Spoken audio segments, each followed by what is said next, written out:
고린도후서 9장 6절에서 15절까지 다시 합독합니다. 이것이 곧 적게 심는 자는 적게 거두고 많이 심는 자는 많이 거둔다 하는 말이로다. 각각 그 마음에 정한 대로 할 것이요 인색함으로나 억지로 하지 말지니 하나님은 즐겨내는 자를 사랑하시느니라. 하나님이 능히 모든 은혜를 너희에게 넘치게 하시나니 이는 너희로 모든 일에 항상 모든 것이 넉넉하여 모든 착한 일을 넘치게 하게 하려 하심이라. 기록된 바 저가 흩어 가난한 자들에게 주었으니 그의 의가 영원토록 있느니라 함과 같으니라. 심는 자에게 씨와 먹을 양식을 주시는 이가 너희 심을 것을 주사 풍성하게 하시고 너희 위에 열매를 더하게 하시리니 너희가 모든 일에 부유하여 너그럽게 연보를 함은 저희로 우리로 말미암아 하나님께 감사하게 하는 것이라. 이 봉사의 직무가 성도들의 부족한 것만 보충할 뿐 아니라 사람들의 하나님께 드리는 많은 감사를 인하여 넘쳤느니라. 이 직무로 증거를 삼아 너희의 그리스도의 복음을 진실히 믿고 복종하는 것과 저희의 모든 사람을 섬기는 너희의 후한 연보를 인하여 하나님께 영광을 돌리고 또 저희가 너희를 위하여 간구하며 하나님이 너희에게 주신 지극한 은혜를 인하여 너희를 사모하느니라. 말할 수 없는 그의 은사를 인하여 하나님께 감사하노라. 아멘.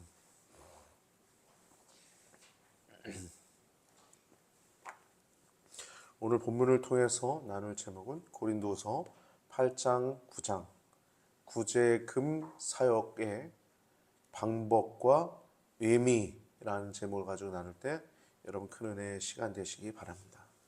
구제금, 헌금이죠. 헌금. 오늘 본문 8장 9장에서는 구제금 사역에 관한 말씀이 등장하고 있습니다. 8장은 구제금 사역의 방법에 대해서, 그리고 9장은 구제금 사역의 의미에 대해서 말씀을 하고 있습니다. 먼저 이 구제금이라는 거 하는 것에 대해서 이해하기 위해서는 안디옥에 있는 교회와 예루살렘에 있는 교회의 지도자들이 사도회의를 했다는 것을 여러분 기억해야 합니다. 갈라디아서 2장 1절에서 10절까지 보면 바울은 이 사도회의에서 이루어진 그 합의를 토대로 해서 사역, 이 구제금 사역을 추진했기 때문입니다. 사도회의에서 이루어진 그 합의를 통해서 이 구제금 사역을 시도했던 거예요. 추진했던 것입니다. 여러분, 우리가 이 헌금이라고 하는 것, 또 지방회를 우리가 또 운영하는 데 있어서 지방 부담금이 있고, 연회를 운영하는 데 있어서 연회 부담금이 있고, 총회를 운영하는 데 있어서 본부 부담금들이 있어요. 그래서 이러한 운영금들을 통해서 그 본부에서 일하는 사람들은 그 돈으로 일을 봉급을 받고 또 모든 행정 처리를 하고, 또 우리 지방에서도 연회에서도 지방에서도 이 지방의 돈을 가지고 지방 행정 처리들을 합니다. 근데 그 지도자를 세울 때 어떻게 세워야 되냐에 대한 말씀이 8장에 나오고 있고요. 9장에서는 이 헌금을 어떻게 우리가 걷어들이고 헌금을 어떻게 내야 하고 또 이 헌금은 어떠한 역할을 하게 되는 것인지에 대한 얘기가 나오고 있어요. 이 헌금은 오늘 본문에 보면 이 구제금은 어려운 사람들을 도와주는 데 쓰는 돈입니다. 이 동시에 하나님께 영광을 돌려드리고 하나님께 감사를 드리는 것을 강조하는 것입니다. 여러분, 헌금도 동일하죠. 교회를 위해서, 또 선교를 위해서, 교육을 위해서 우리가 헌금을 드리는 것이죠. 그리고 그것은 하나님께 영광이 되는 것입니다. 교회를 위해서 헌금하고 선교를 위해서 헌금하고. 하나님은 모든 사람들에게 은혜를 이미 주셨고 이 복음의 은혜죠. 복음의 은혜를 주셨고 그 결과로 인해서 사람들은 그 은혜로 말미암아 모든 착한 일들을 할 수가 있습니다. 따라서 여러분 구제금 사역의 시작은 하나님이십니다. 사람이 아니에요. 뭐 안디옥 교회와 예루살렘 교회가 사도회의를 통해서 구제금 사역을 했지만 결국에 그 일의 근원은 하나님이시라는 거예요. 여러분 우리 대한민국 안에 교회들이 세워져 있는데 그 교회들의 사역의 근원이 그 교회 담임 목회자입니까? 혹은 그 교회에 있는 장로님들입니까? 사역의 모든 근원은 여러분 하나님이신 줄 기억하시길 바랍니다. 할렐루야. 사역의 근원은 하나님이세요.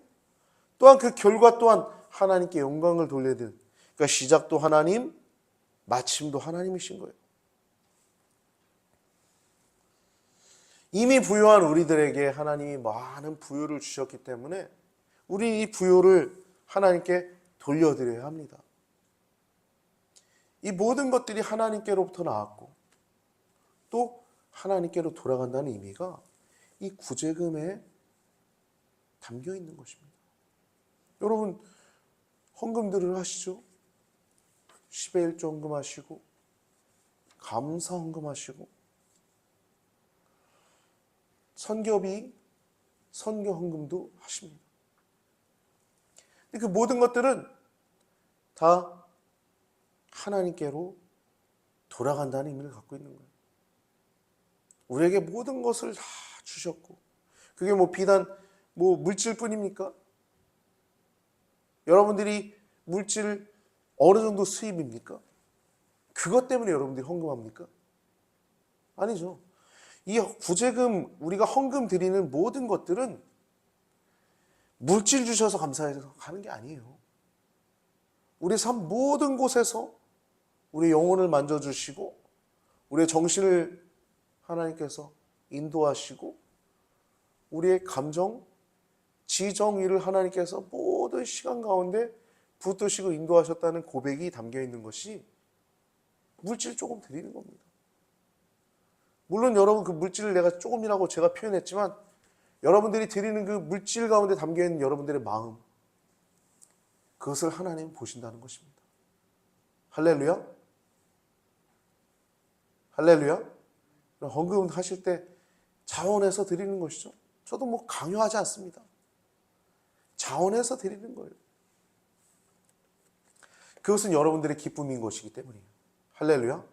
여러분들이 드리는 만큼, 여러분들이 최선을 다해서 드리는 만큼, 그만큼 하나님은 또 여러분들의 중심을 아시고 여러분들의 중심을 기뻐하시고 있는 줄 믿으시기 바랍니다.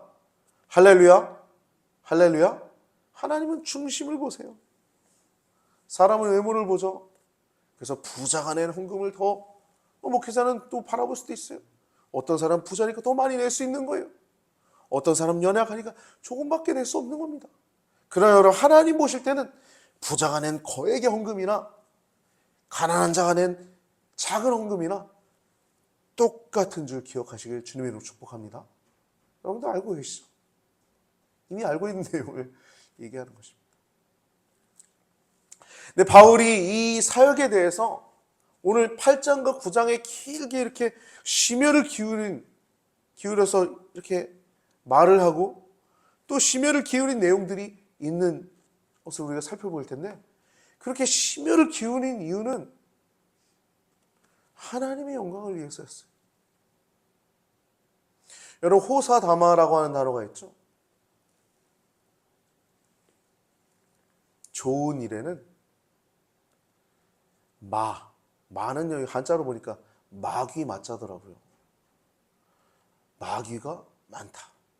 즉 좋은 일에는 탈이 많다. 좋은 일에는 장애물이 들기 쉽다라는 의미를 갖고 있는 겁니다. 즉 여러분 좋은 일이 있다고 늘 안심하고 있으면 안 돼요. 또 우리가 좋은 일을 한다고 해가지고 우리 스스로도 늘 경계하고 주의해야 합니다. 왜냐하면 좋은 일에는 항상 마귀가 끼기 마련이에요. 이 말 속에는 좋은 일을 할 때일수록 조심해야 한다라고 하는 교훈이 있습니다. 만약에 여러분 이 구제 사역을 하는 데 있어서 문제가 또 생긴다면 바울에겐 치명적인 것입니다. 고린도 교회와 바울 사이에 가까스로 화해 분위기를 되찾은 시점인데 또다시 고린도 교회의 관계에 틈이 생기고 돌이킬 수 없는 반복이 생길 것이기 때문입니다. 그래서 바울은 신중에 신중을 더한 것입니다. 먼저 8장을 보면요, 이 구제금 사역을 디도 한 명만 보내지 않습니다.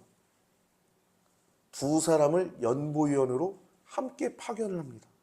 그 두 사람의 이름은 나타나지 않고 있어요. 그냥 우리 중에 형제라고 얘기하고 있어요. 이렇게 두 사람을 더 보낸 이유는 이 거액의 연보로 인해서 운송 중에 생길 수 있는 불의의 사고나 혹은 공연한 오해를 방지하기 위한 것입니다. 바울은 연보위원 선정에 세 가지의 기준을 뒀어요. 첫 번째는 간절히 자원하는 마음입니다.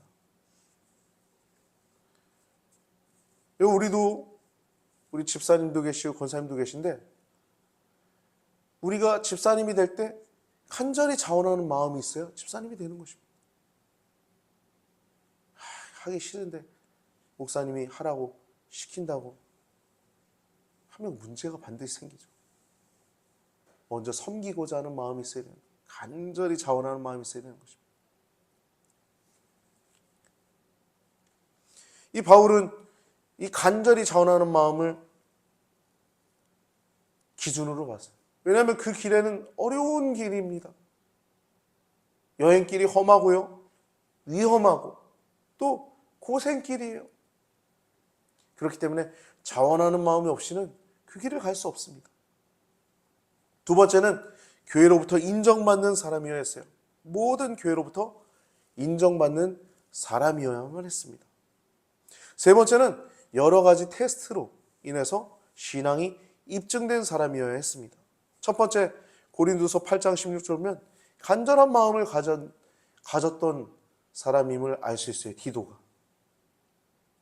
너희를 위하여 같은 간절함을 디도의 마음에도 주시는 하나님께 감사하노니 라고 말씀하고 있습니다. 즉 바울은 디도를 소개할 때 너희를 위하여 같은 간절함을 디도의 마음에 주시는 하나님께 감사하노니. 사실 바울은 디도가 그 눈물의 편지를 고린도 교회에 전달할 때 그 고린도 교회에 방문했던 그 디도 안에 있는 고린도 교회를 향한 간절함을 바울은 이미 보고 그를 파송한 것입니다. 눈물의 편지를 보낼 때도 디도는 그렇게 영혼을 향한 열정, 영혼을 향한 사랑이 있는 성도였고 또 목회자였습니다. 지금이야 교통편이 다양하고 좋지만 그때는 먼 길을 걸어 다녀야만 했고 심지어 강도의 위험 또 자연의 위험도 토사리고 있었습니다.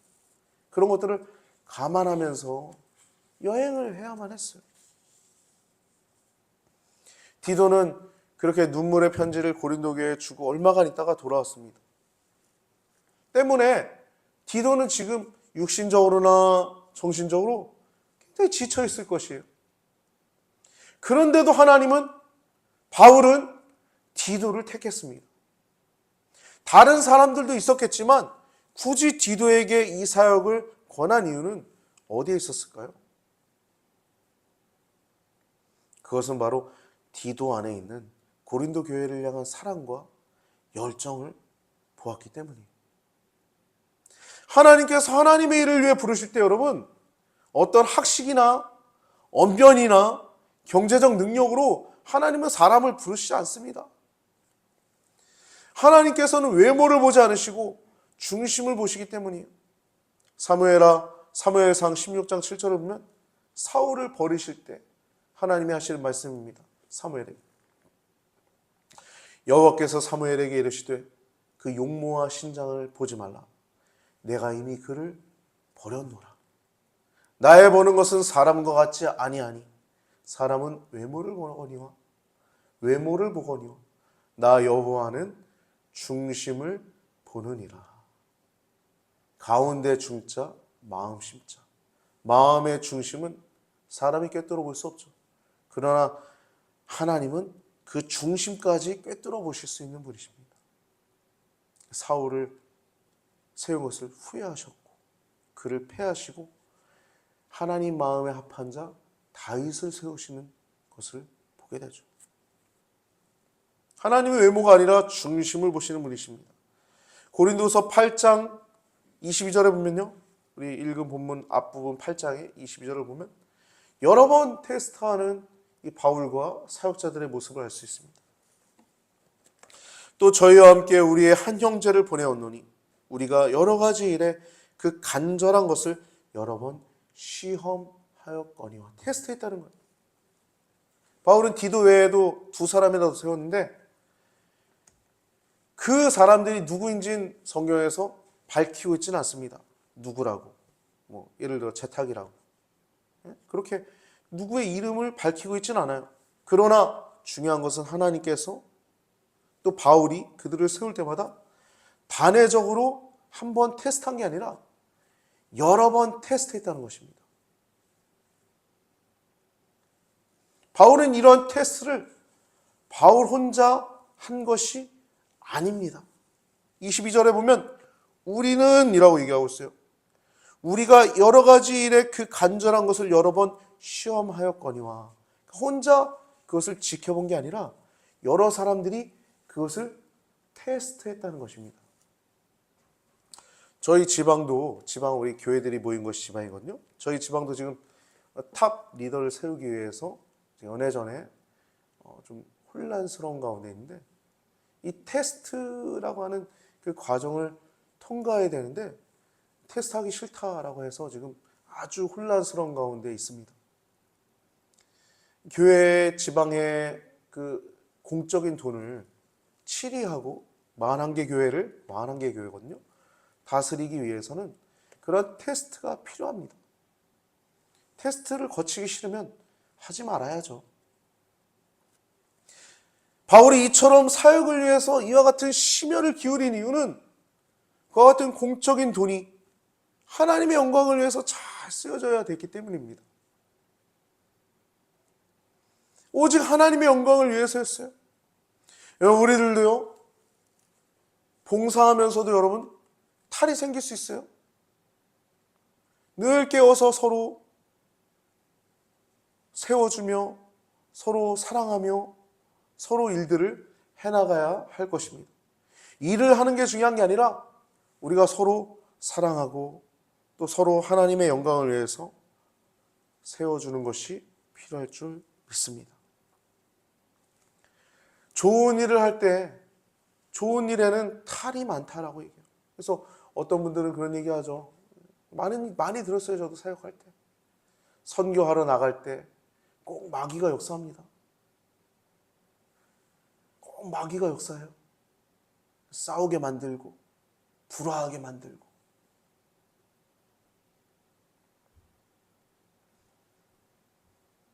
여러분, 우리는 그래서 늘 깨어 있어야 합니다.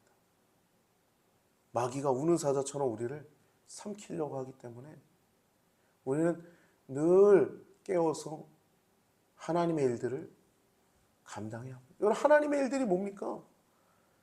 여러분, 일상이 다 하나님의 일들입니다. 여러분, 먹는 것도 하나님의 일입니다. 여러분, 뭘 마시는 것도 하나님의 일입니다. 여러분, 그냥 물 마시는 거라고 생각하지 마세요. 그냥 콜라, 여러분들이 좋아하는 음료 마신다고 생각하지 마세요. 그것도 하나님의 영광을 위한 것입니다.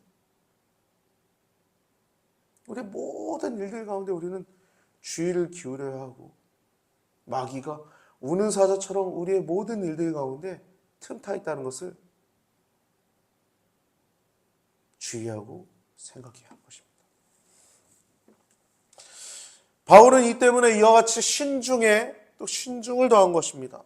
우리도 하나님의 일을 할 때 또 사람을 세울 때는 특별히 어떠한 능력이 아니라 그 사람이 진정 하나님을 경외하는 사람인가? 하나님을 향한 사랑이 있는가? 열정이 있는가? 그 기도가 있는가? 테스트하고 또 확인해야 될 줄 믿습니다. 오늘 본문을 통해서 우리가 구제금 사역이라는 제목을 가지고 그 의미와 그 방법에 대해서 나눴는데, 여러분들 헌금에 대한 의미가 그렇게 있다는 것을 기억하시고, 여러분들의 지도자를 위해서 기도해 주시고, 또 우리 한국 교회를 위해서 기도해 주시고, 또 우리 대한민국을 위해서 기도하시면 정말 우리나라가 잘 될 겁니다. 할렐루야. 여러분 믿으시죠? 더 잘 되는 과정이에요. 지금 다 평안하십시오. 샬롬 하십시오. 두려워하지 마십시오. 뭘 두려워할 이유가 뭐 했어요? 누가 죽었어요? 여러분 형제가 죽었습니까? 여러분 부모님이 죽었습니까? 여러분 자녀가 죽었습니까? 좋은 일이 있다는 것을 여러분 기억하시고, 좋은 일 가운데 하나님께서 이 모든 일들 가운데 마귀가 늘 깨어 우리를 우는 사자처럼 삼킬 거라는 것을 기억하고, 우리가 해야 할 일은 우리 자리에서 우리 주어진 일들을 최선을 다해서 하나님께 사랑하며 충성하며, 주어진 집에서 설거지 열심히 하시고, 빨래 돌리고, 자녀 위해서 밥 차리고, 남편 위해서, 아내 위해서 주어진 일을 성실하게 해나갈 때 하나님은 영광 받으시고, 여러분들은 그 하나님의 일들을 보게 될 것입니다. 할렐루야. 여러분 주어진 자리에서 안녕하시기를 주님의 이름으로 축복합니다. 안녕하십시오.